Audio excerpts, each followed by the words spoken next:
What would your favorite author say, Captain? Let us sit upon the ground and tell sad stories of the death of kings. Okay, we are back. And as I promised, we have a movie tonight that I am reviewing in the 2000s, barely, unfortunately, barely.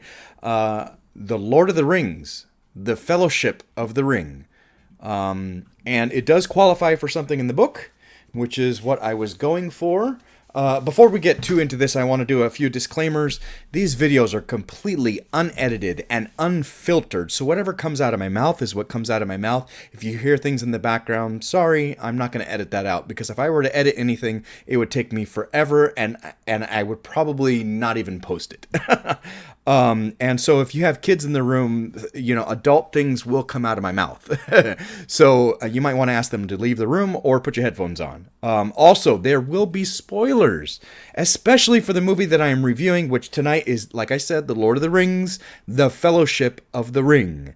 But sometimes I go off on tangents. If you've been listening to me long enough, you know, and I end up giving spoilers away for other movies. But have no fear, I will put a list of movies that I talk about in this video underneath this video, and I will have a header that says spoilers, so if you want to avoid spoilers for any movies, you can. So let's get into this. This is challenge number 30, a remake. Okay, I skirted this.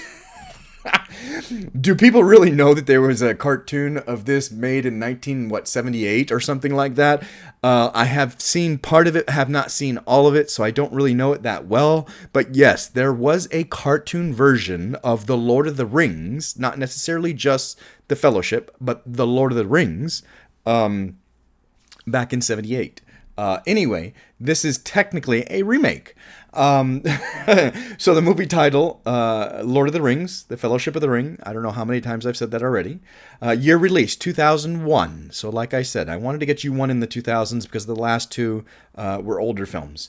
Aspect ratio, 2.39:1. Runtime. Okay, I put down the runtime of the film that I watched, which is the Blu-ray Extended, which I love because they've added so much to it that I think is important and I love to see. And it is 3 hours and 48 minutes. I watched it last night and am doing the video tonight. And I don't know if it's almost 9 o'clock, so I'm going to try to get this video to you tonight. I tried to keep notes as... I tried to hold off and just do notes when I saw something important. So hopefully this video is not too long. But you know what? As long as this video is, I'm not even going to worry about it. I'm just going to go with it and find out, at the end how long it ends up being. Genre, action, adventure, drama, rated PG-13. Date challenge completed, 1/5/2024. So happy new year 2024. My rating is 5 out of 5, 10 out of 10. Love this movie. This is the only one of the Hobbits and the Lord of the Rings, the only one of Peter Jackson's epic film saga, the only one that I think is fantastic and worth reviewing. The only one that is 5 out of 5, 10 out of 10. Starring so many people I couldn't put on this stupid little line. So I'm going to go down the list real quick. Sean Astin, and hopefully I don't screw up too much or don't forget too many people. Sean Astin, Sean Bean, Billy Boyd, Andy Serkis, Viggo Mortensen, Orlando Bloom, Kate Blanchett, Ian Holm, Christopher Lee, Ian McKellen, Dominic Monaghan, John Rhys Davies. Oh my God, I love him. Liv Tyler. Okay. Hugo Weaving, Elijah Wood. So many people. And hopefully I didn't forget too many people. But those are the ones that I definitely wanted to mention in the cast. Directed by Peter Jackson. Produced by Peter Jackson. And you know what? I wanted to go on here because I wrote it really tiny. And I'm like, I know I'm never going to be able to read my writing. Barry M. Osborne and Fran Walsh. I only want to do the produced by because there's tons of people that are executive and co and blah, blah, blah. So the ones that are produced by Peter Jackson, M. Osborne, and Fran Walsh. Written by J.R.R. Tolkien, wrote the novels. I have all the novels. I have my dad's copies that I borrowed from him and read, and when he passed, I got them. I also have this awesome, in a case, gold with green lettering, like literally gold fillet, green lettering, gorgeous, in a case, 50th anniversary of The Hobbit. Gorgeous thing is on my bookcase. Anyway, written by, the screenplay was Peter Jackson, Fran Walsh, and Philippa, oh, you know what? I want to read it off here because I ran out of room and went, oh, I can't get that name in here. Philippa Boyens. Hope I'm saying that right. Music by Howard Shore. Oh my God. This is one of those iconic, beautiful scores. You just think of a lot of people think The Godfather. I'm not a huge fan of that score, but I get that The Godfather is a significant score. But like Braveheart and Jurassic Park and just such big things, Howard Shore did such a fantastic job with this music. It's just fantastic. Awards received: Best Cinematography. Wow. So I really paid attention this time and was like, I really want to pay attention to what it won and look at if I agree with it. And the cinematography is gorgeous. Best makeup. The makeup is brilliant. Best music, again, like I just said, Howard Shore. And best visual effects. Yeah, visual effects are beautiful in this film. It didn't win Best Picture. In my opinion, okay, they gave Best Picture to the last one. If I remember correctly, I'm going to look at my list real quick. Yes, they gave the Best Picture to the last one. Honestly, the last one didn't deserve it, in my opinion. In my opinion, this is the one that deserved Best Picture. That year was Beautiful Mind won. I haven't seen that, so I can't really say, although... How can you get better than The Lord of the Rings, Fellowship of the Ring? God, wow. Anyway, Gosford Park, which I did see, did not enjoy, did not think it even deserved to be nominated. Moulin Rouge, which I love, and was like, oh, they couldn't think of anything else to nominate? But it was fantastic. So I kind of do and don't agree with that. I'm like, oh, I don't know. Baz Luhrmann is fantastic. I mean, Elvis was amazing, remarkably amazing. But Moulin Rouge, we're talking about Moulin Rouge, so... Don't go off on too much of a tangent. The other one that was nominated that year was In the Bedroom, which I never saw. So I can't really say that Lord of the Rings should have won because I haven't seen all of them. But A Beautiful Mind over Lord of the Rings? Come on. Directing, Beautiful Mind also won. Strange that Peter Jackson wouldn't have won. I really need to see that to see. Black Hawk Down, I think, was fan-fucking-tastic. And one of these days I will review it. Gorgeous film. Wonderful. Fantastic. Ridley Scott. Rod Howard really won over Ridley Scott, Black Hawk Down, and Peter Jackson, Lord of the Rings? Really? I'm going to have to see A Beautiful Mind and see, what people are talking about. That is definitely going to be on my list of things I need to take care of. Okay, anyway, we need to get to The Lord of the Rings and not make this a 10-hour review. Because I really could talk about this probably for 10 hours. Why did you choose this particular film? I love these films, all of them. I wanted to talk about this one specifically because, like I said, it is, of all of them, my favorite, absolute favorite. Have you seen this before? Oh, yes, I own it. I've seen it plenty of times. Now I only watch the extended version, and I can't even remember what the original version is. I'm sure if I watched the original version, I'd be like, where's this? And where's that? And why didn't they show this? Because I've seen the extended version so many times. I did see this in the theater multiple times. Excuse me. Would you recommend this film? Why or why not? You know what? I know a lot of people can't watch, a 4-hour movie. 3 hours and 48 minutes. I get it. But there is so much in the extended version that is put back into the story that needs to, in my opinion, needs to be there. I definitely recommend this one. This is the one you should watch, not the theatrical release, in my opinion. Okay? That's just me. You got to watch what you got to watch or want to watch. Which character were you most able to identify with or connect with in what way and why? Off the top of my head, I didn't get it. I was like, oh, I hate this question so bad. So I sat down to watch it, because I write this out before I watch it, the book. And I sat down to watch it, and as soon as Samwise Gamgee shows up underneath the eaves and he's eavesdropping, I was like, damn it. That's it. That's it. Not because I want to, but because I know that any of my friends, if you were to ask any of my friends, I can almost guarantee, if you were to ask any of my friends, if I were to cast Elijah in the Lord of the Rings movie, in any character whatsoever, what one would I pick? It would be Samwise Gamgee. Loyal, true to his friend, to a fault, high integrity. I mean, that's where they would put me. Best line or memorable quote. You know what? This whole movie is a best line or memorable quote. But I put, is it secret? Is it safe? Or keep it secret. Keep it safe. Both of them are fantastic.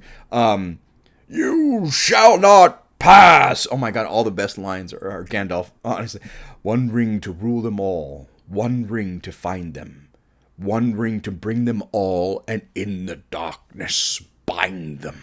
So, like, tons of his lines, and I've got notes to the effect. Tons of his lines are like the best fucking line ever. Ian McKellen was just brilliant in this film. Brilliant. It's hard to imagine anybody else as Gandalf with the performance that he gave in this film. Just wow. Do you feel this film was better or worse than the original?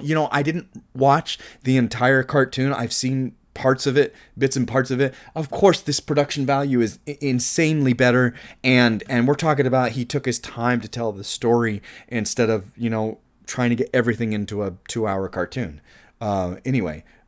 Yes, I believe this was better. Did the film follow the original storyline? Did it create something new? Okay, so that's a little...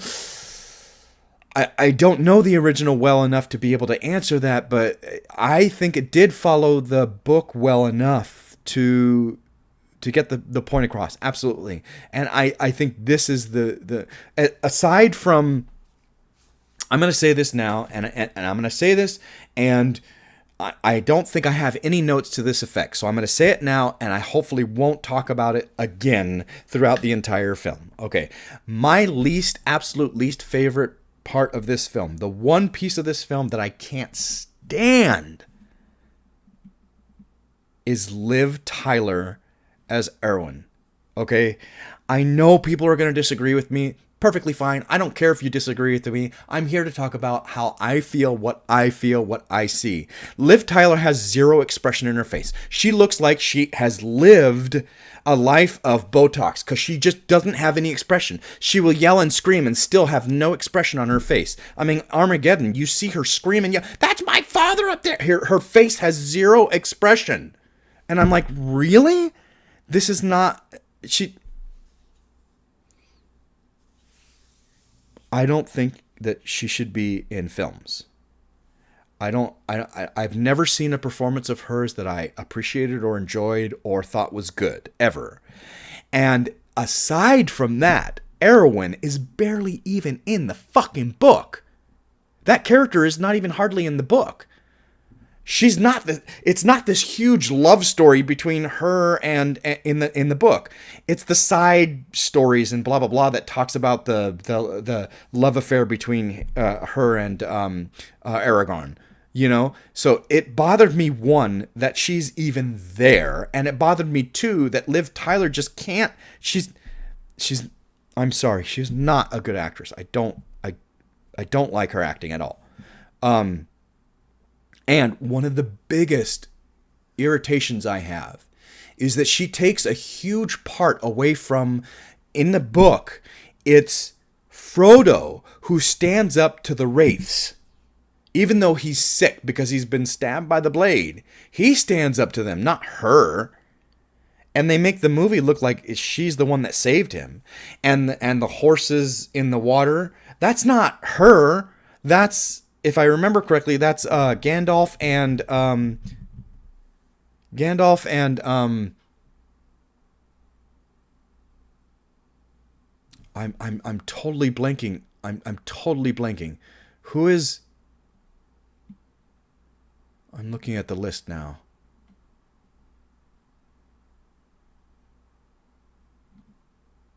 Elrond. Oh my god, I can't believe I forgot.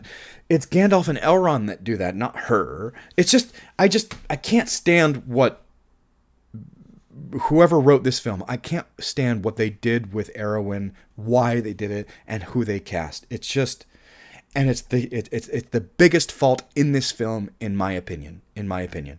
So I said it now. I'm not going to say it again. I have plenty of notes that have nothing to do with that. So we're going to move on. I said it now. I had my piece, and people may disagree with me. I don't care. That's how I feel. Is there anything you would have done differently? Yes, I would have cast her differently. Absolutely. I would not have. No. Anyway, moving on. Anything else you'd like to add? I have plenty of notes. The little note at the bottom here, A Star is Born has had several incarnations, 1937, 1954, 1976, and 2018, each with a style of its own. I haven't seen any of them except the 2018, and to tell you the truth, I loved it. Loved it. You know, Cooper was amazing in that film. Amazing. You know, I'm not a big, holy crap. I'm not going to get this wrong, so I'm not going to say anything until I know. I'm not a big, of course I'm not a big fan because I can't even remember her name. A Star is Born. Lady Gaga. I'm not a big Gaga fan. A couple of her songs, I'm like, okay, good. She can sing. She's got pipes, fine. But I'm not a fan. So, and I know a lot of people are like, you're gay and you're not a fan of Lady Gaga. Yeah, sorry. I'm also not a fan of Barbra Streisand. Not at all. 0%. I watch Meet the Fockers and I'm like, I wish that was Bette Midler. I so wish that was Bette Midler rather than... Anyway. Not here to talk about that. We're 17 minutes in and I haven't even got to my notes. Let's get to my notes. Let's move on. The opening monologue is brilliant. I love it. But I'm a little perplexed by something that she says. In like one of the very first lines she says, none now live who remember it. She says that. But she's one of the original people who received a ring, and she was not a kid when she received the ring. She was an adult. Elrond is also there with Isildur. And he's not a kid. He's in battle. He's an adult. I don't understand that line when she says, none now live that remember it. Well, because you guys were both there. Wait, you remember it? So that's a little like, but the whole opening scene is gorgeous. Aside from that, it's just gorgeous. I love that we're giving you the background. We're not telling you the Hobbit. I didn't know if they were going to make the Hobbit when this came out. They eventually did. We're not trying to tell you the story of the Hobbit. We're trying to give you background to the Lord of the Rings and where we're at now. And I love it. It's brilliant. It's wonderfully done. Peter Jackson captured something amazing and charming and brilliant. I think when you're making something like this and you don't know it's going to be a huge success, you put everything you've got into it. And I'm not just talking about the directing, the producing, the writing. I'm also talking about the acting, the music, the costumes, the makeup. You are really putting something into this because you want it to be successful. And when I watch this film,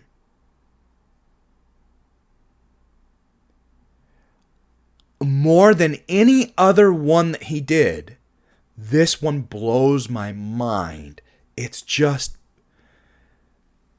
The Shire is so charming and sweet and gorgeous. Bilbo's house is intricate and beautiful and wonderful. You don't get that in the Hobbit films. I feel like they were rushing it and the production value is not nearly there. He didn't take his time to really see little things and really capture real life. As in this one he did. It's gorgeous. It's gorgeous. I have plenty of notes. It's gorgeous to that effect. Elijah Wood is fantastic in this movie. He's only like, I think he's a couple months either older or younger than me. I can't remember. We're very much the same age. And this was one of the few times I was like, I think he's actually kind of cute. You know, I've never actually really thought he was attractive, but this one I'm kind of like, oh, okay. But aside from that, he's just brilliant.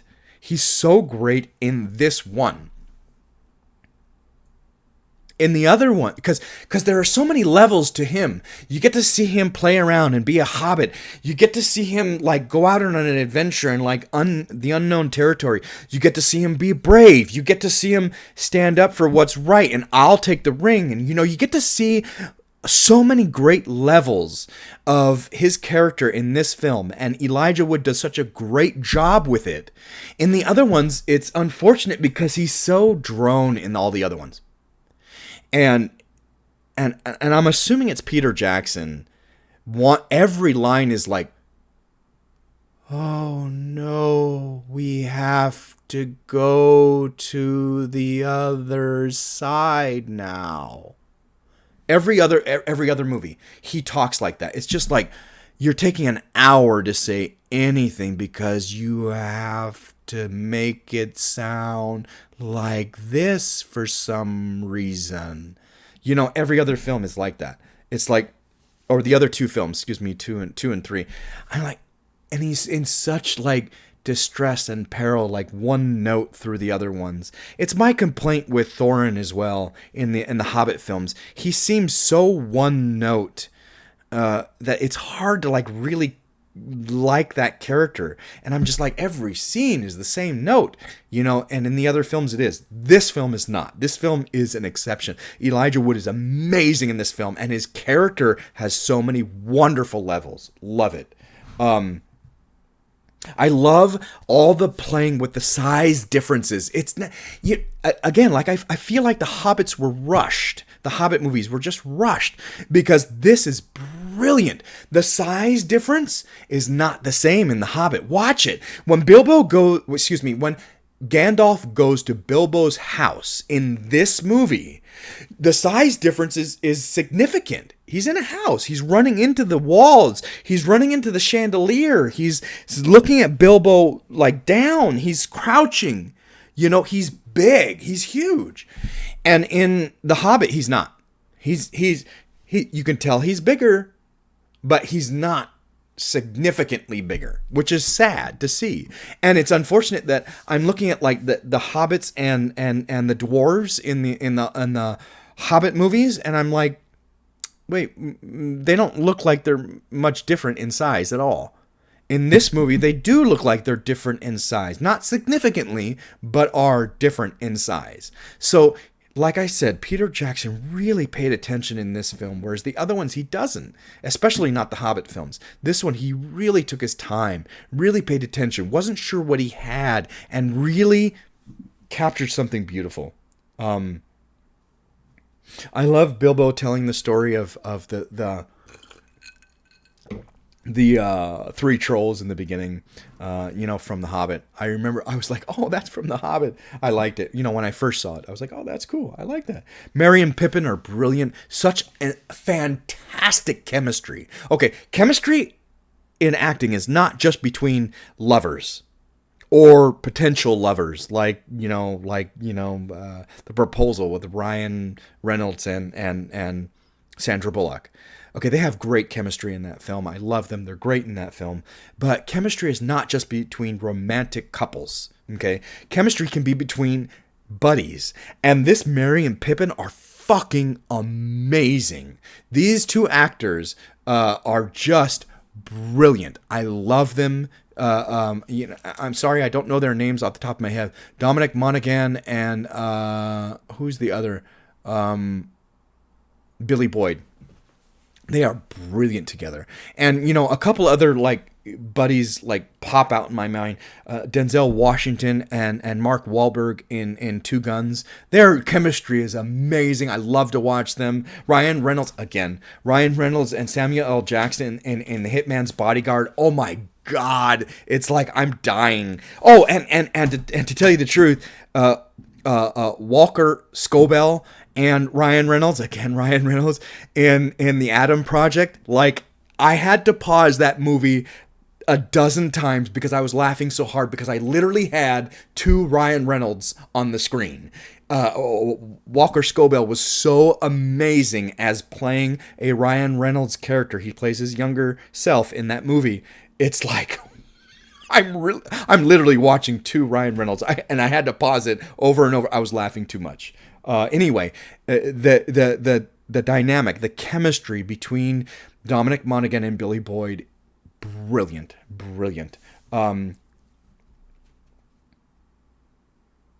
Oh, Jesus! Wow. I gotta keep my place in my notes. I love how Bilbo disappears. It's very, very well done. I could have done so many notes. Bilbo's disappearance from the party is brilliant. I love it. It's great. But after that, when Gandalf is like, are you leaving the ring? Yes, of course I'm leaving it. And then he goes to leave and he says, Bilbo, the ring is still in your pocket. Oh my God. This brilliant, the ring in the hand, him turning it to drop it. First of all, the apprehension with leaving it. And then the apprehension with letting it drop, the struggle. And then the drop as it, boom, it hits. And it just stays. It doesn't bounce. Oh my God, brilliant. But not only that, the music coupled with the seriousness of the situation, that scene is gorgeous. Fucking love that scene. And then as soon as he walks out, you see the weight of the world is off his shoulders, that he no longer has the ring. He's been carrying this for years, for decades, literally decades. He's been carrying this for 60 years, if I remember correctly. It's 60 years, right? Brilliant. I love that scene. The camera shots, the extreme close-ups. Like, wow. Wow. And then when Gandalf goes to pick it up, and then he doesn't. Again, the camera angles. Peter Jackson had a love affair with this. You can tell he had a love affair with this first film. It shows. So the brilliant extreme close-ups where you see the grittiness of the grout. It's brilliant because it looks real, and the slightly dirty floor and the tiles and the extreme close-up of the ring is gorgeous. And he goes to pick it up, and then the flash of the eye. I mean, just gorgeous, brilliant. I love it. I love it. That scene, that whole scene is beautiful.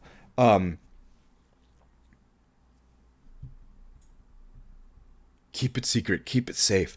So when Gandalf turns, again, they played with the size so well in this film, and it shows that brilliant camera angle when Gandalf is about to leave, but he turns to Frodo and looks at him through the chandelier. I love that shot. Gorgeous shot. Gorgeous shot.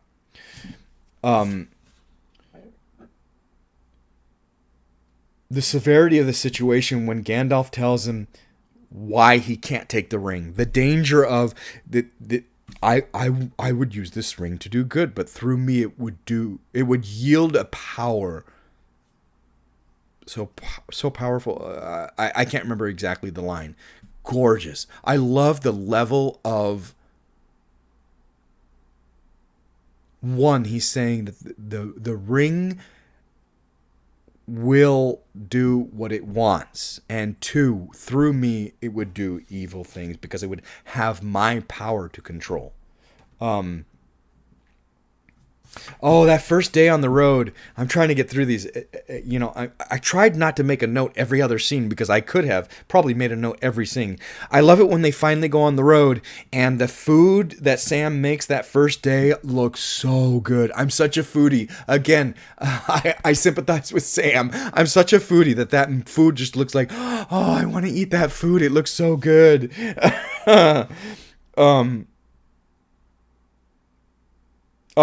Peter Jackson does not mince feelings in this one.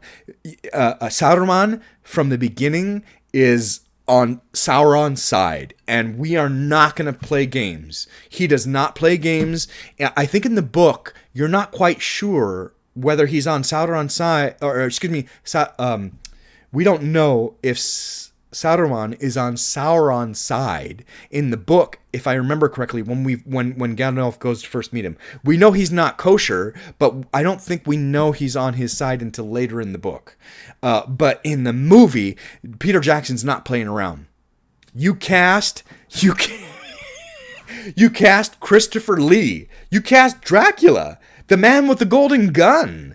You cast a notoriously, bad guy, an actor who plays a bad guy all the time as Saruman, and he doesn't play around. Like, from the beginning, he's on Sauron's side. I love that. I think it plays well in the movie.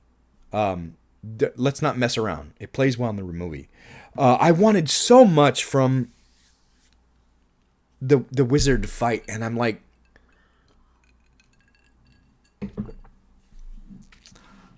much like Anne Rice, Interview with the Vampire. I don't care if this video is 5 hours long. I'm just gonna, much like Anne Rice, went and did her own thing with a vampire and changed what we knew.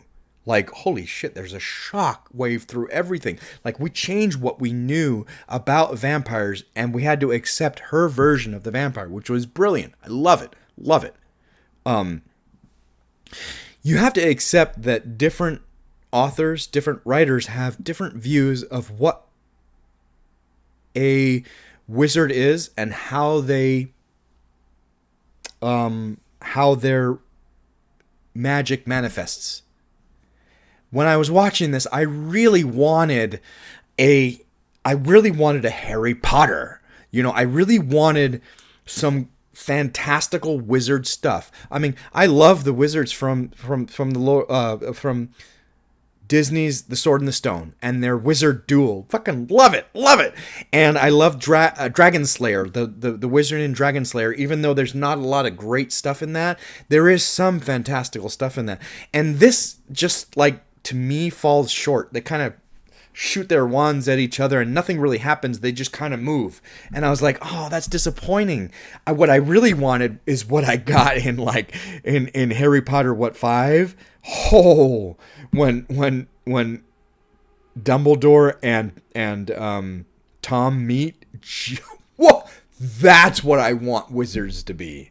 Their fight. I wish that fight scene was longer. I'll probably review that one of these days. I wish that fight scene was longer because that's what I want from wizards fighting. That's what I want. Like, this one was I think we should get off the road when they find when the hobbits land on the road and Frodo's like, "Oh my God, we're on the road. I think we should get off the road." And then they do that. I don't know how it's done. I really don't. I didn't go to film school, so I don't get it. But how the focus seems to go forward and backward at the same time. Like, we're pulling back, but we're also going forward at the same time. I don't understand how that works. I really don't. I'm not a film expert. But that effect is brilliant in this movie. Wow. And only one other time can I think of where they used that effect where it was as brilliant. A couple of times I've seen it in other films and been like, okay, that was cool. It didn't quite work, I think, the way they wanted it to work. This worked brilliantly. And Event Horizon, also, when he's in the bowels of the ship and all the green, and that worked. That gave me chills. I don't remember if it gave me chills. It probably did the first couple of times. It doesn't give me chills now, but Event Horizon, that scene still gives me chills. It's so well done. Same effect, where we seem like we're pulling away, but we also seem like we're going in at the same time. It's gorgeous. I don't know how that effect is done, but it's a great effect if done well. And in this one and Event Horizon, it was done beautifully. Beautifully. All the vibrant colors. Wow. We see all these really gorgeous, especially in the forest and in the Shire. These greens are beautiful. The cinematography is fantastic. I have notes to the effect later on where every place you go has a different look to it. I have that note later on. Peter Jackson with the carrot. He did that in The Hobbit as well. You know, Peter Jackson, he's actually in the movie and bite a carrot. Okay. Oh, wow. Another brilliant camera shot. When Frodo slips backward and the ring pops up and then it goes on his finger. Lightning in a bottle. Lightning never strikes the same place twice. You can't create lightning in a bottle multiple times. You can't get the same. If you do something that is gorgeous and brilliant, don't try to recreate it, because you'll never. It's lightning in a bottle. You'll never get it right. And when they tried to do that in The Hobbit, the same thing, it fails miserably, and it's just a huge sore thumb in that movie, in the filmmaking of that movie. It's like, why would you try to recreate something that was just a once in a lifetime gorgeous shot that you just happened to get with Elijah Wood in this one, the ring going on him? Why would you try to recreate that with no. Don't do that. Please don't do that. This one was brilliant. In The Hobbit, when they tried to redo it, fell way short. Viggo Mortensen. Okay, I like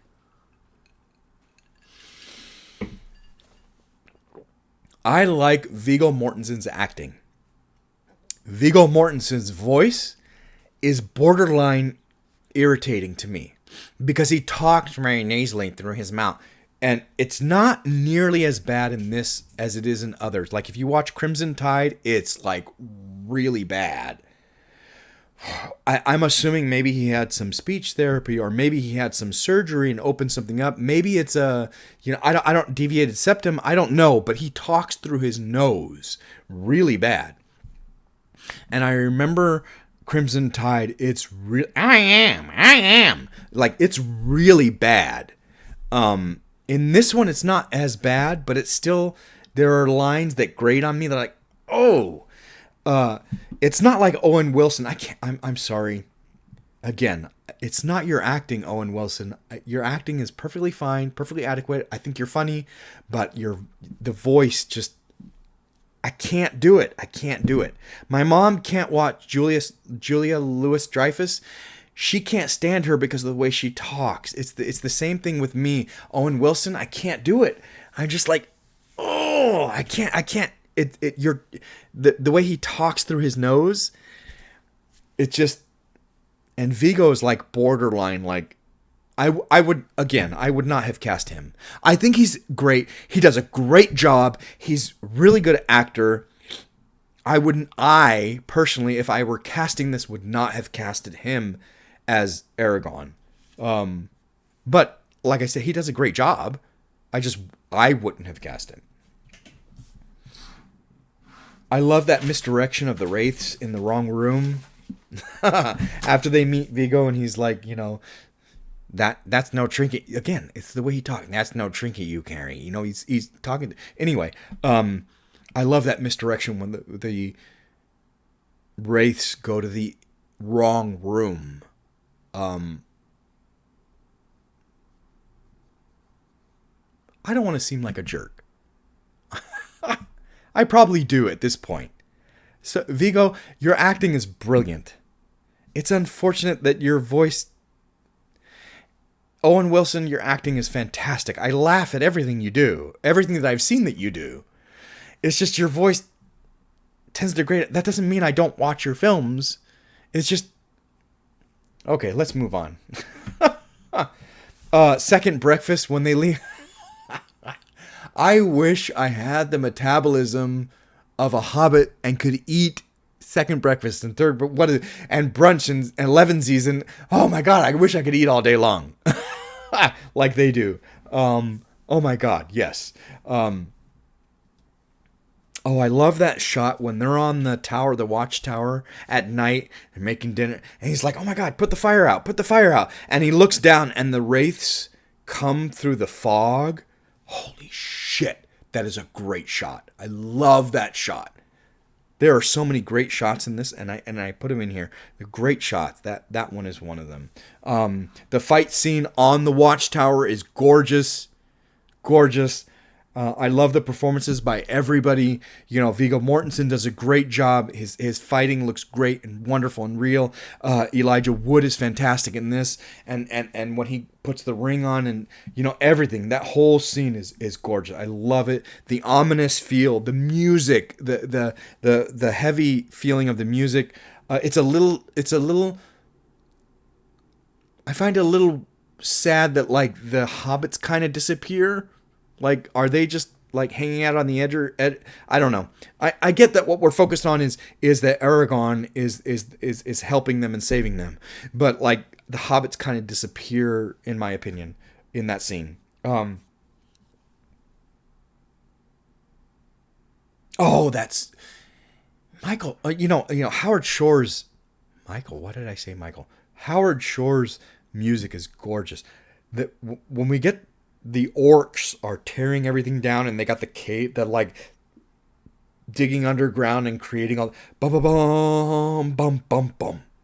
Oh, I love that theme. That theme is so that I love that theme. You know, the Hobbit theme, yeah. But this one, bum bum bum bum bum. Oh, just like wow, love it. Howard Shore did such a fantastic job. Some of the most beautiful. I've seen a lot of movies with horses. A lot of Clint Eastwood movies. My dad was a huge spaghetti western Clint Eastwood fan. Absolutely. I've seen a lot of horse chases. This horse chase through the woods with Arwen, and she's got Frodo, Arwen, and the wraiths are after them. Gorgeous. Wow. I just watch it, and some of the shots are like, whoa, how did you get that? How did you capture that movement? How many takes did it take to get that beautiful shot? Like, wow. Brilliant. Rivendell is gorgeous. Like, just all, I know.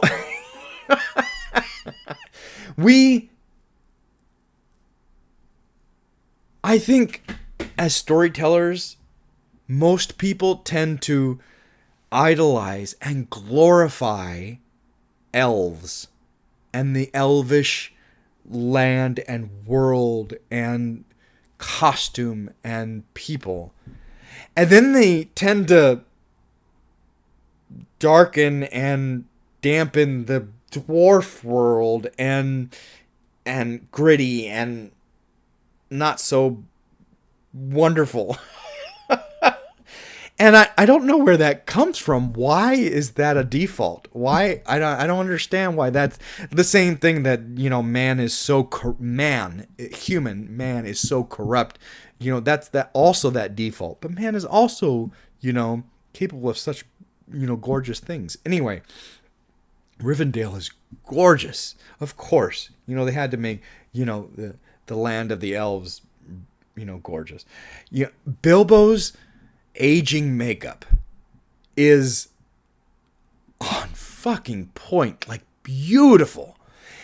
They are showing really, really close-ups, and it doesn't look bad. I've seen some aging makeup that looked rough, like, oh, I don't think I believe you. You know, Sharon Stone's performance in Alpha Dog is fucking stellar. But the makeup at the end, when the aging makeup and the heavy makeup is an eyesore, in my opinion. Ouch, eyesore. But I don't care because Sharon Stone is fucking amazing in that movie. If you haven't seen that movie, true story, Alpha Dog, it'll break your heart, and she's amazing. She's amazing. Okay, the aging makeup in this is gorgeous because you see it really up close, and it looks fantastic. Fantastic. Oh, I love that scene when Boromir goes to examine the shards of Narsil. When he picks up the blade and it's still sharp, and then you see it's just the disdain. His disdain. Sean Bean, I've never seen him. It's sad because I think he would do a great job. I've never seen him as a leading person, a leading man, he's always kind of a side character, and a lot of times kind of a negative, bad character. And that's fine. If you find your niche, do it. But I feel like his ability, you watch these little scenes that he does like this, and you see his disdain for it, and he doesn't know who Aragorn is at that point. It doesn't matter. He doesn't want to seem weak, even though that performance is great. His performance is brilliant. I think he's deserving of so much more. Watching these little things that he does in his performance that can make something great. Sean Bean he does such a great job in this whole film, but in that piece is great. I have another note later on. Just brilliant. The council talking about the ring is so well done. Everybody's character is defined very well. I love that people took on their characters. I don't care, who I am. If I last through the entire film, I take on my character with 100% commitment, and it shows in that scene. Everybody's character is very specific in how they feel and how they, their opinions. Really, really well done. Really well done. I love the lighting. I love the camera work in that scene is great. I love the connection with Frodo and the ring, where Frodo feels the ring react. It's important that he's still connected to the ring, even though his job is done. He got the ring to Rivendell.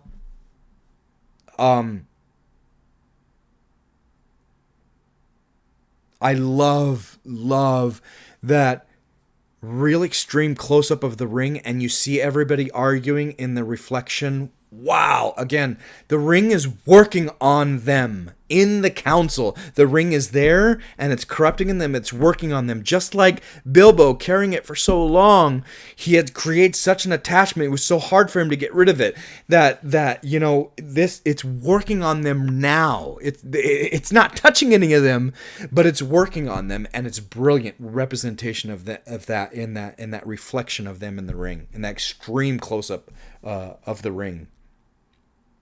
I love that Gandalf notices that Frodo volunteers before anybody else notices. I love that Peter Jackson did that. Thank you so much, because it's such a it's important. I think it's important that Gandalf may not have expected Frodo, to do that, but Gandalf is the first one that notices that Frodo's like, I'll take it.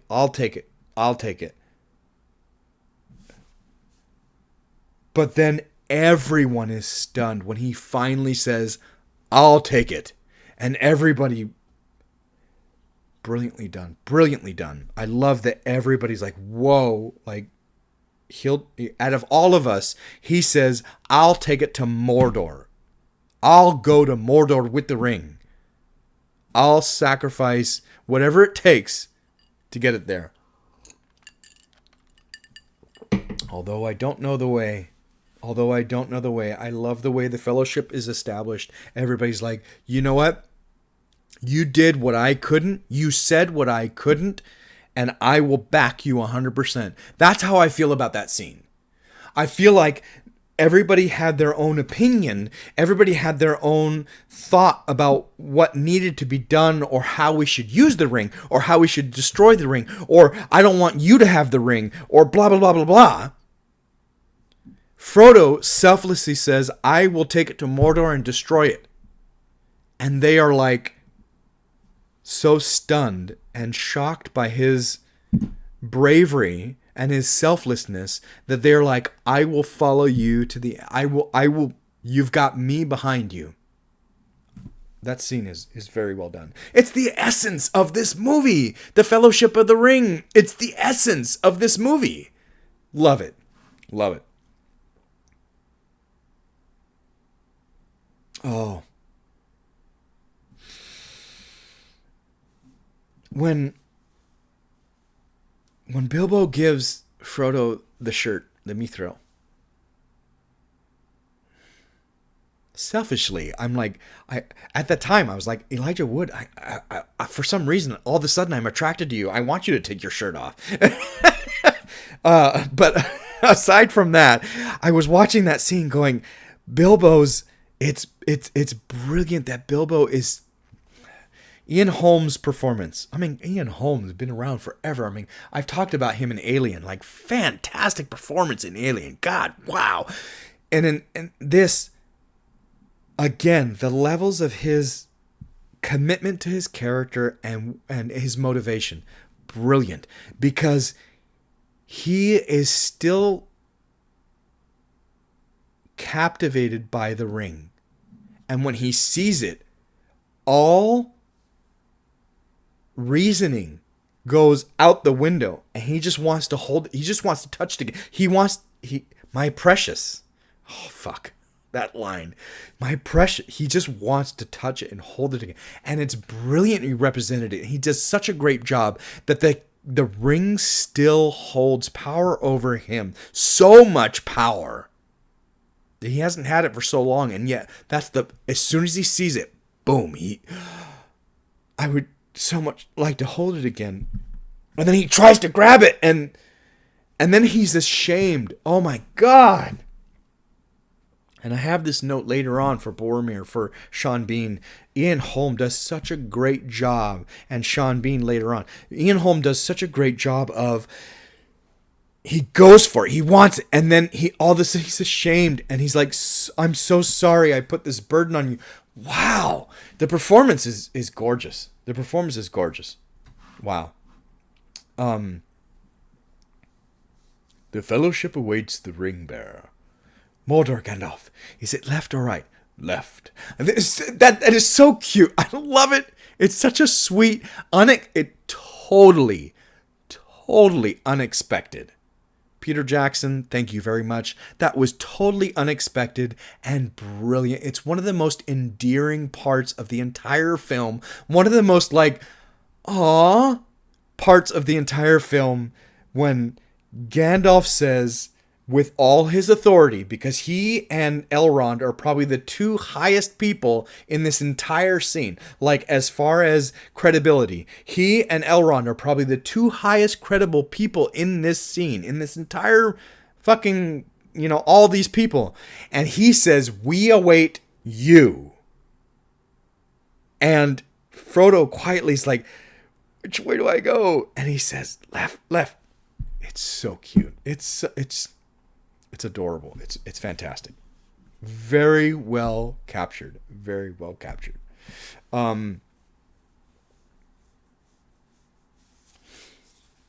I've said this before in another review, and I don't remember which review. Oh, probably Legend. Because there's a shot in Legend that is the same. Like, I wish there are very few camera shots. Like, pause it. I wish I could just print that and put a huge poster on my wall. And I talked about this in Legend, where Darkness, that when he first comes out in that bit. Anyway, watch my review of Legend and you'll see. In The Lord of the Rings, The Fellowship of the Ring, here's another shot that I wish I could just pause, print, put a huge fucking poster on my wall. It's gorgeous. When they're walking in the snow, Frodo trips, falls back, loses the ring. And where is it? Where is it?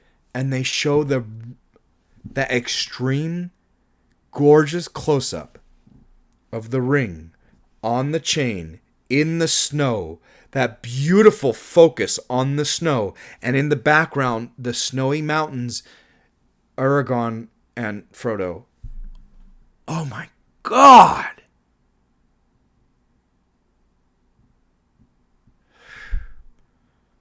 Talk about lightning in a bottle. Talk about one in a lifetime shot. You captured something gorgeous. Art. Gorgeous. Gorgeous. Love that. I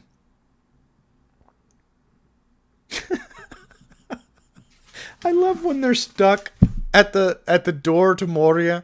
And Gandalf is so frustrated that he should be able to do this, and he's letting them down because he's the wisest, quote unquote wisest. And he's like, and then the wisest of them, the wizard, can't figure it out, and Frodo figures it out. It's a riddle. What's the elvish word for friend? Very long.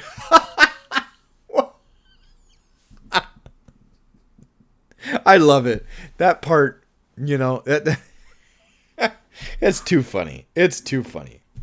I call it the Tomb of Moria. Is just brilliantly represented. Okay. So, like I said, when I watched it this time, I focused on, it won Best Cinematography. Let's focus on, do I agree with that? This is one of those times where I'm like, God, wow, fuck. The special effects and the cinematography are like on a whole other level. In Moria, when they're walking through Moria and the shots from like way above and you can see way down, but on a piece of screen that's like this, we're not showing you like this, we're showing you like this, and they're walking across like this, and you see the chasm like just barely. Watch it again. It's gorgeous. And the lighting throughout the whole Moria scene, all of it, like just wow. Peter Jackson captured something so gorgeous. This is such a beautiful film, unlike any of the others. Gorgeous. I love it. I have no memory of this place. When he gets stuck. Great way to take a pause. We've been journey. There was a little pause when he couldn't get through the door, but there were some important things that needed to happen. Now we're trying to take a pause. Excuse me. And I have no memory of this place, and he gets stuck. And here where we have in my opinion, two of the best lines in the film by Gandalf, of course. But I'm not just talking about a line in a movie. And a brilliant line and brilliantly delivered by Ian McKellen. I'm talking about life. These lines are significant to just life and living and being in the world. They transcend this film into words of wisdom. What did I say in my last review of The Shining? Words of wisdom, Lloyd. Words of wisdom. Okay, so these are words of wisdom. Many who live deserve death, and some that die deserve life. Can you give it to them, Frodo? Do not be too eager to deal out death and judgment. I've been talking too long. I can't do the Gandalf voice right now. Sorry. I can't. Normally I can do a better Gandalf voice. That is not a Gandalf voice. But that line, do not be too eager to deal out death and judgment. In this world right now, we are enthralled with cancel culture. And it's so sad that if you say if you have an opinion and it's counter to anybody else's, you're automatically like ostracized. Whoa! And I think this line speaks to that. He's not just talking about physically killing somebody.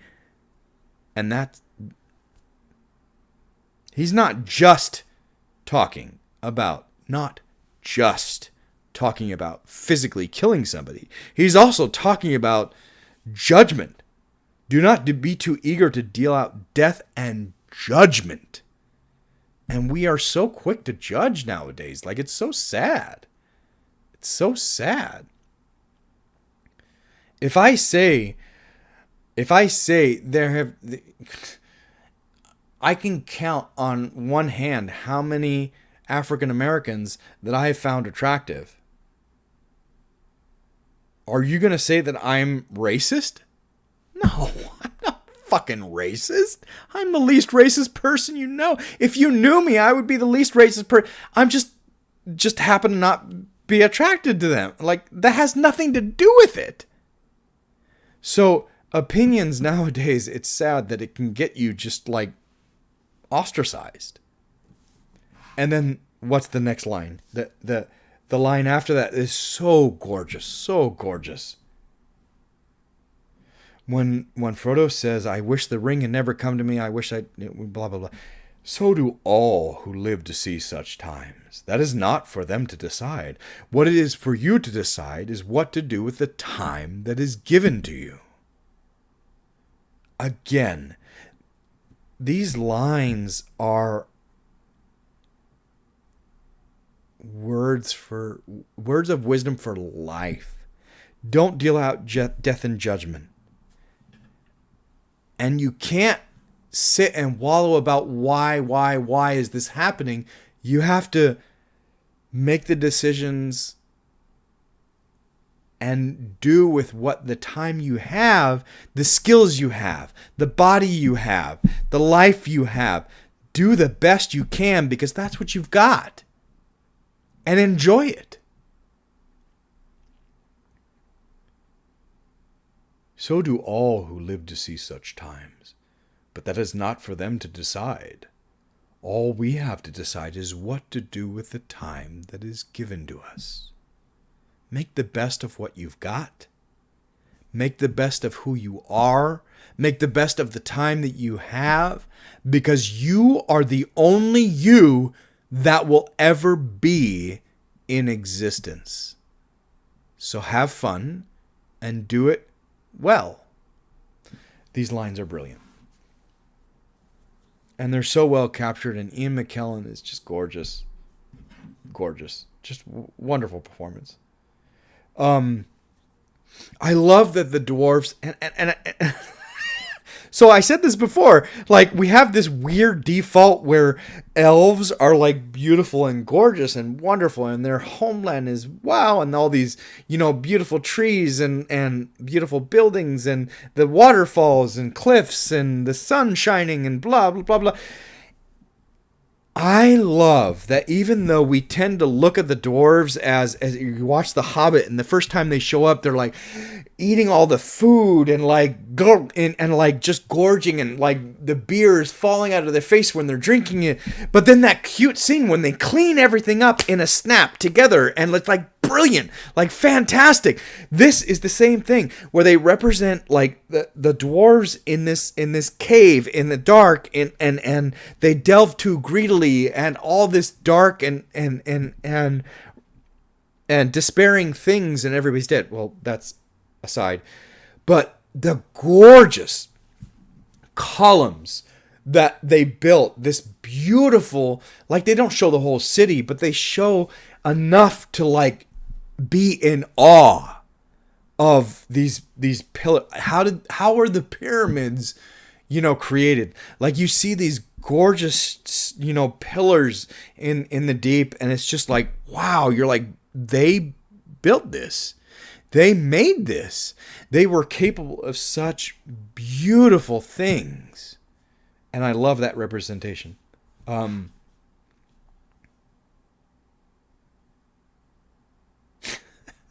when Pippin accidentally knocks that, he's playing with the arrow in that corpse, and then it falls, and like, oh shit, and it falls down the well, and it makes all that fucking noise, and everybody's like, oh fuck. And he's like, okay, not only is it brilliant acting, Billy Boyd, thank you. Not only is it brilliant acting, but it's very smart on Peter Jackson's part. That yes, Pippin is bumbling, but we don't want to show it every scene or every other scene. We want to show it every once in a while because it makes it effective and it makes it endearing and wonderful, even though he's bumbling. When you do in the first Hobbit film with the trolls, when you have that one troll who's a bumbling idiot and they hit him and it's overdone. You hit him like that like 4 or 5 times in like a 5-minute scene. Like, stop! You're overdoing it. It loses its effectiveness. When you have a 3-hour movie, 4-hour movie, when you have a 4-hour movie and you intersperse that wonderful bumbling of Pippin, then it becomes fantastic, part of his character, because he's not that the entire time. They overdid it with the trolls. Anyway, this is brilliant. I love it.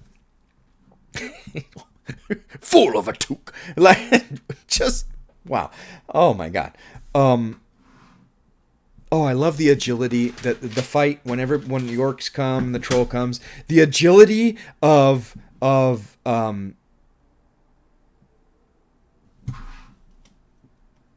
Legolas. Whoa, I couldn't come up with it. The agility of Legolas is brilliant. It's brilliantly represented how he's so light and agile, and he moves, and very, very, very well done. I love it. When Frodo gets stabbed by the cave troll, we're supposed to feel like, oh no!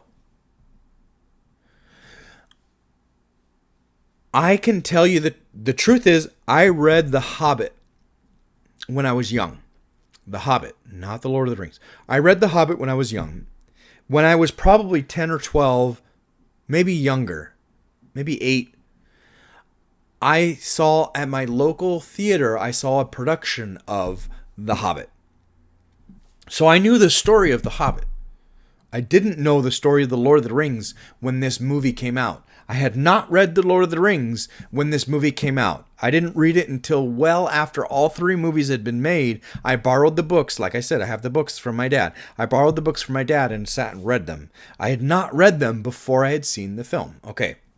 So, I'm watching this movie for the first time, don't know the story at all. No one has told me the story. So I'm in the theater watching this movie. When Frodo gets stabbed by the cave troll, I know I'm supposed to feel like, is he dead? Is he okay? Is he? No. Not once did I feel that way. Why? Because I feel like when you watch these 3 movies, it's not just The Lord of the Rings, The Fellowship. It's also The Two Towers. It's also The Return of the King.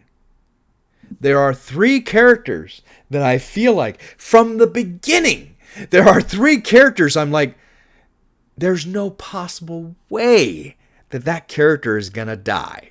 No possible way. And I'm talking about an audience who hasn't read the book. I'm like, there's no way that these 3 characters can die. Frodo is one of them. Frodo's not going to die. They're not going to kill Frodo. It's not possible. No, it's not going to happen. Aragorn. I'm like, no. Aragorn's not going to die. There's no way. They can't kill him. He's too important. And then 3 is Gandalf? No, they can't kill. No, Gandalf. Maybe. No, Gandalf can't die. Gandalf can't die. No. And that's the level to how I feel about all 3 of them. Like, I'm like, there's no way fucking Frodo can die. Aragorn, no. He's too important. No. And then Gandalf, Gandalf, no, they can't kill him. So those are the three characters I'm like, there's no way they can die. So no matter what happens, I'm like, no. Then when anyway, I'll say it. What right? I'll say it when Gandalf goes in the cave with the Balrog, I'm like, no. He can't die. He's got no. Speaking of which, my next huge note is about. I love that Gandalf is afraid. You see the fear. What did he say earlier? There are certain, and against certain forces I have not yet been tested. He admits there are forces in this world that are stronger than me, I think he says, and against some forces I have not yet been tested. So he gets, I'm not all powerful. I love that line. I can't remember when it was. I think it's before they go into Moria. Anyway, he admits there are forces in this world that are more powerful than me. And then he says, and against such forces, and against certain forces I have not yet been tested. God, I wish I could remember the line. Anyway, you see it on his face when the Balrog. He has not been tested against this. He is not confident, or he doesn't think that this force is greater than him, but he's not sure that he can defeat it. He's also not sure that he can't. But all of that is expressed in that moment where he's like, run! When he first sees it and says, this is beyond any of you. Run! You see that he's a little bit afraid, but not. You see that little struggle. Much like Jaws, how beautiful is it that we don't see it right away? How beautiful is it that we constantly see the light of it, the sound of it, the drama of it, and we don't see it. Like for a while, as they're running, as they're trying to get away from it, as they're trying to get through Moria. I love it. It's so beautifully done. The music, the lighting, everything is gorgeous. And we're building up and we're building up and we're building up. And then when we finally see it, it's fucking gorgeous. The visual effects, special effects, definitely deserved. Balrog is gorgeous. There are three things in this movie. You see, I have tons of memorabilia behind me. I have tons of memorabilia in my entire house from movies. I have a letter opener from the Conan the Barbarian. That's his dad's sword. I have a letter opener in my desk at work. That's the Atlantean sword. So I have tons of memorabilia all throughout my house from films. I love film. It's a love affair. My absolute number one love affair in this world is film. There are three things I would love to have and don't have from The Lord of the Rings. Glamdring is one. I would love to have a life-size replica. I would love to have a life-size replica of Conan's sword, the Atlantean sword, not his father's, the Atlantean sword. I would love to have a life-size in a glass case. I would love to have a life-size in a glass case, a Glamdring. Beautiful, beautiful. Two is I would love to have a fucking Balrog. Just a gorgeously done, beautiful, staffature of the Balrog. Oh! And then three, I would love to have Sting. Sting would be fucking amazing. I would love to have that on my wall too. Anyway, the Balrog is gorgeously done. Gorgeously done. And the fire whip, the special effects, gorgeous. And as it grabs it, the fire whip, and then it whips around and grabs him. Just beautifully done. Fly, you fools. You shall not pass. Again, just perfectly done. Perfectly done.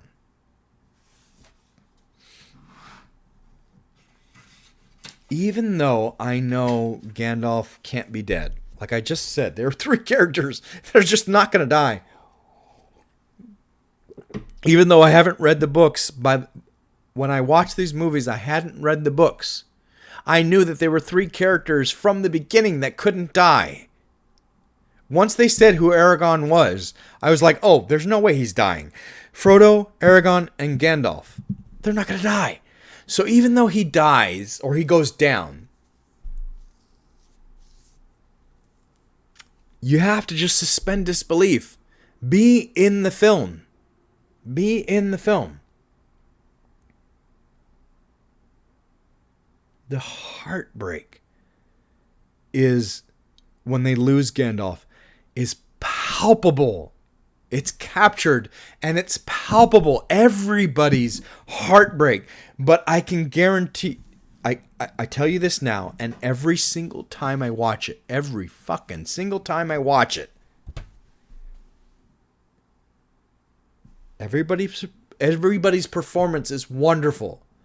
But nothing breaks my heart. Nothing breaks my heart more than Elijah Wood. When Aragorn says Frodo, and he turns, and the look on his face, and the single teardrop, the sorrow is palpable there. Even though he's not bawling to tears like everybody else, even though he's not struggling like everybody else, he is literally lost. He is literally walking, not understanding where he's going. He's just walking. And Aragorn, and he turns, and the look on his face, he's lost. And the tear, and he's just like, oh, that more than anything breaks my heart. Every single time I watch it, it's like, oh God. Wow. Okay, two more pages.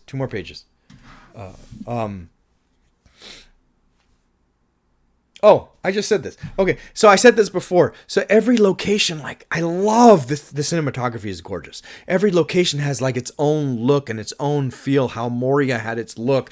The Shire was so vibrant and gorgeous and real, and Moria was dark and shadowed and and then we get to the elven light. And it's so blue and soft. All the soft lighting, all the soft palettes. Like, whoa! Completely different look, you know. And then when we get to the other films, Mordor looks different, you know. Beautifully done. Cate Blanchett is amazing.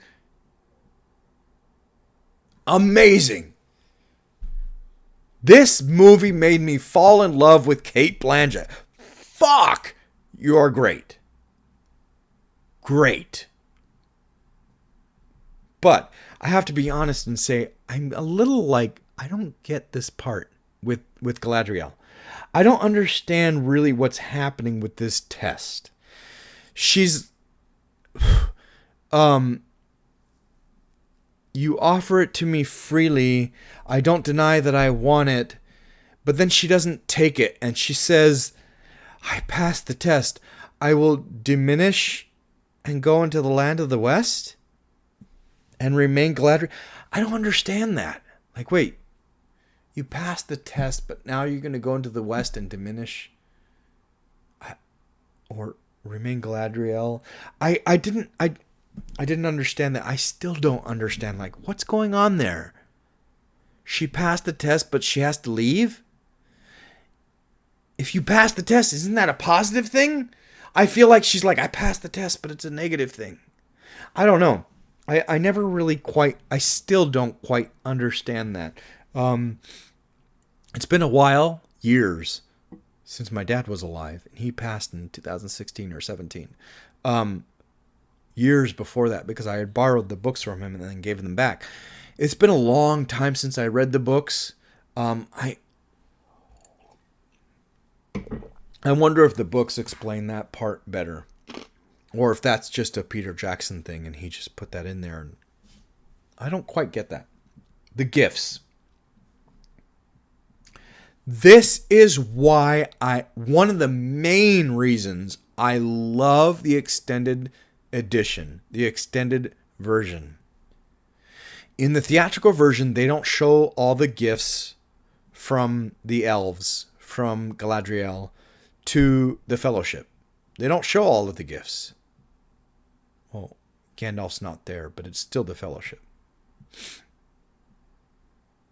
I love that this version shows all the gifts. They are important. All of them. Every single one. Including, and most important, Gimli. I believe that is one of, even though it's not the most important to the plot, it's not. It comes to zero fruition. Zero fruition.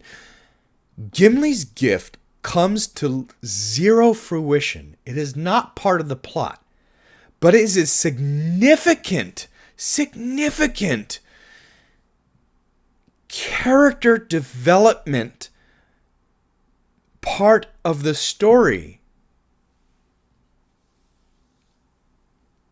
The entire story. Even in The Hobbit, there's such turmoil between elves and dwarfs for whatever fucking reason. There really is. J.R.R. Tolkien was like that. He put these two races against each other for whatever reason. I'm not even trying to equate it to real life. It just is. He did. And the fact that Gimli finds Galadriel so fucking overwhelmingly gorgeous, and he feels like he has miscategorized elves to like the umpth degree, and all he wants for his gift, she literally says, whatever you want, and all he wants as a gift is a strand of hair to remember her beauty, her reverence, her amazingness, her everything. And she gave me 3. That is insanely significant to his character and the development of his character, that it's just as important as the rope that Sam is given, just as important as the light of holy shit, I forgot the light in the bottle. Oh my god! I'm not even gonna try to remember. It's an hour 22. I'm not gonna try to remember Frodo's gift. They are all insanely important, and the extended version shows them all, and I love that.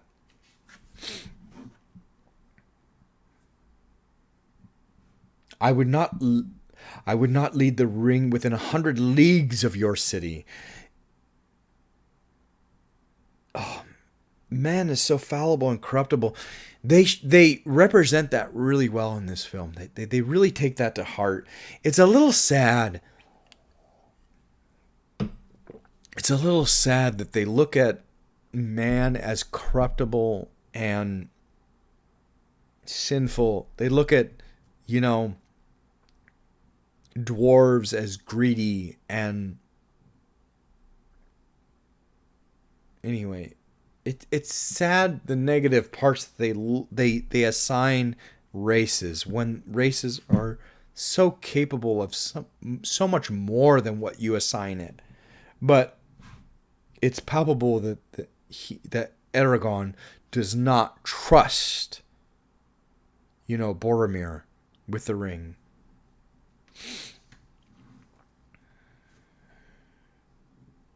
Oh, Boromir and Frodo. So when they land ashore, that last time when the whole, minus Gandalf, the last time when the whole fellowship arrives to shore, watch it again. If you haven't noticed, watch it again. The little nuances between Boromir and Frodo, they can feel each other.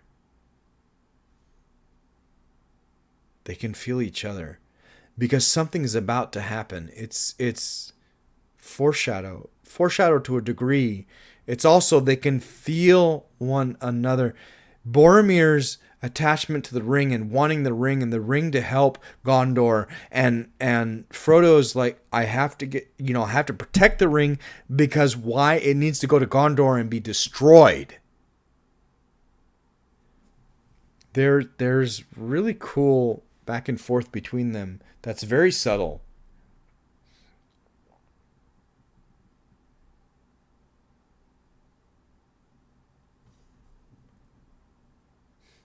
And then, here's the note. And then, when Frodo's on his own, and then Boromir's there, that acting is so amazing. Sean Bean. Because at first he's just concerned. You shouldn't be alone. You're the most important. You're the ring bearer. You shouldn't be alone. It's dangerous for you to be alone. But Frodo is at the point where he's like, I can't trust anybody. The only one I can trust is me. Because I want what is true and right. The ring needs to be destroyed. So they both commit to that avenue. They both commit to that character. But Boromir goes through such levels in this scene. So many levels in one quick scene. Brilliant. Again, that's why I said Sean Bean. He's so good. He should be. Why aren't you given more? Why hasn't he been given some great? Anyway, the levels in this scene of his character, where he goes from "you shouldn't be alone, I'm really concerned about you," to "please just let me borrow it," and to "I deserve that fucking ring, and how dare you keep it from me," and you're just going to give it to Sauron. And oh my God. And then not only that, but then once he realized what he's done, the sorrow, the look on his face, Frodo, when he finally realizes what he's done. Oh my, Sean Bean, man.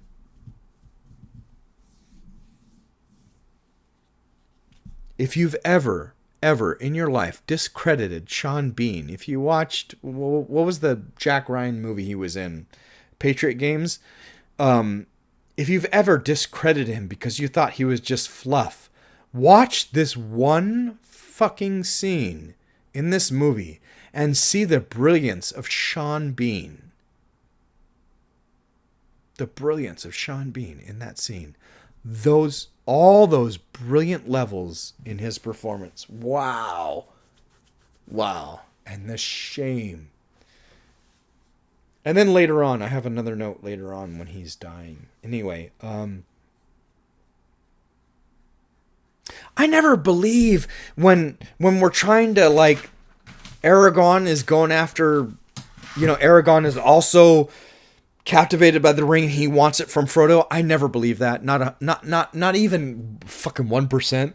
Not ever do I believe that Aragorn wants the ring from him and Frodo is actually afraid that he's going to take the ring. No, I don't ever believe that. But it's a neat little scene where he's like, I would have gone to the ends of the earth with you. And I get it. I get why we have to have that scene, but not once do I ever think that Aragorn would have taken the ring from him. I love that when Frodo is on, he's like, okay, I'm on my own. I love that when he runs into Merry and Pippin, they don't even question it. Wow. Talk about integrity. Talk about commitment to Frodo's journey. Because they're all hobbits. Why wouldn't we stick together? We're all hobbits. But Merry and Pippin, when they're like, oh, he's going off on his own, they don't even question it. Let's distract the orcs. Our job is to distract. He's going off on his own. We don't even question it. We're not going to ask, why don't you take us with you? We can help you. No, they don't even ask that. They don't even question that. They are, let's distract the orcs so he can get away. Wow. such selflessness, such beautiful selflessness. Boromir's redemption. It is sad. It is absolutely sad to see Tank. It is absolutely sad to see he's growling. Sad to see Boromir die. It is, absolutely. But his redemption when he fights and he gets killed protecting the hobbits, even though they get, taken. I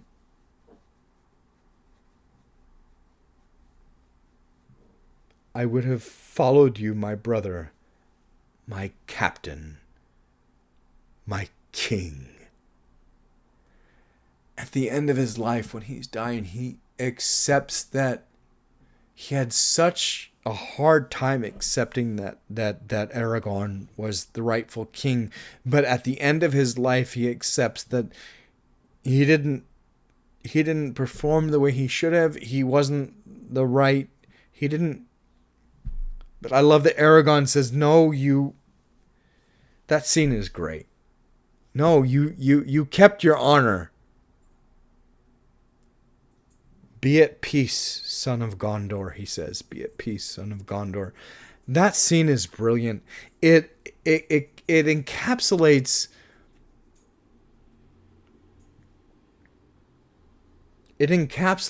like redemption. Redemption. 100%. And very well done. Again, the acting is wonderful by Sean Bean. He is so sorry and so ashamed, but Aragorn is no, you shouldn't be ashamed. You did what you held true. You protected them the best you could.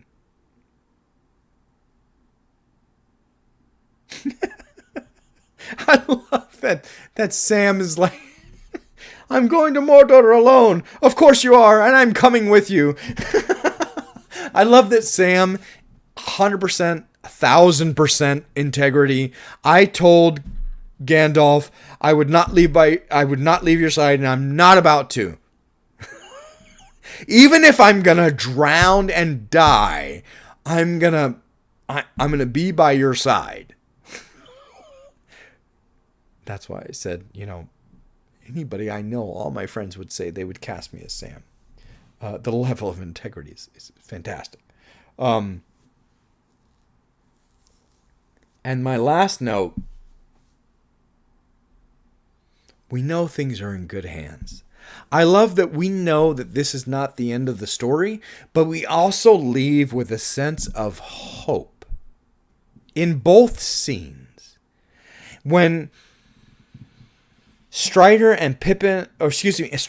is going after Pippin and Merry. Strider and Legolas and Gimli are going after Merry. As long as we hold true to each other, and we don't abandon Merry and Pippin, the Fellowship of the Ring holds fast. Let's hunt some orc. We leave with a sense of hope. And Sam, and as dark and foreboding as we see in the distance, maybe Mordor, as dark and foreboding as that is, Sam and Frodo are on this journey, but they're on this journey together, not alone. And the journey will continue, and the point is to destroy the ring. We definitely leave this movie with a sense of hope.